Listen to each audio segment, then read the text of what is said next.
अस्सलाम वालेकुम दोस्तों। मैं आज जो है वो वतन अज़ीज़ में नहीं हूँ और अगले साल तक मैं इंशाल्लाह जो है आपको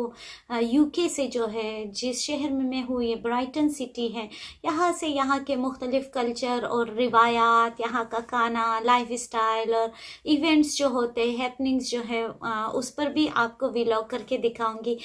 मगर एक बात चुन के मैं अभी 4 दिन हुए हैं यूके पहुँची हूँ, तो मैं करंतना में हूँ और मेरा 11 दिन और है कि मैं अपना ये करंतना फेज़ पूरा करूँ। यहाँ पर लोग जो है कोरोना को बहुत सीरियस लेते हैं और लोगों की सेफ्टी की खातिर वो जो है SOPs को भी फॉलो करते हैं, और जो अगर SOPs फॉलो नहीं करता तो हुकूमत जो है एक वार्निंग देती है, दूसरी दफ़ा उनको थोड़ा सा फ़ाइन, और फिर ये जो फ़ाइन है अगर फिर से SOP फॉलो नहीं किया तो 10,000 पाउंड्स तक लागू होती है। चूँकि वतन अज़ीज़ में मौसम बदल रही है, ख़ास कर जिस शहर से मैं आई हूँ कोयटा सिटी, वहाँ पर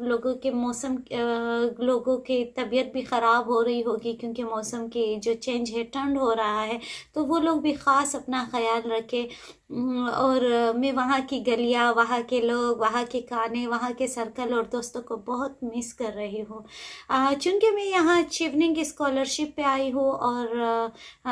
मेरे लिए एक बाइस फ़ख्र बात ये भी है कि मैंने पाकिस्तान में इस साल टॉप किया था एज अ चिवनिंग स्कॉलर, और मुझे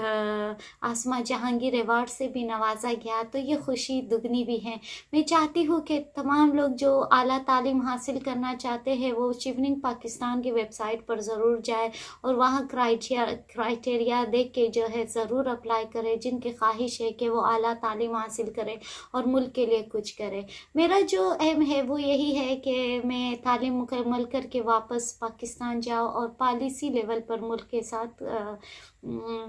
पॉलिसी लेवल पर जो हकूक़ की बातें हैं उस पर काम करूँ और कानून के बालादस्ती के लिए हुकूमती सतह पर कंट्रीब्यूट करूँ।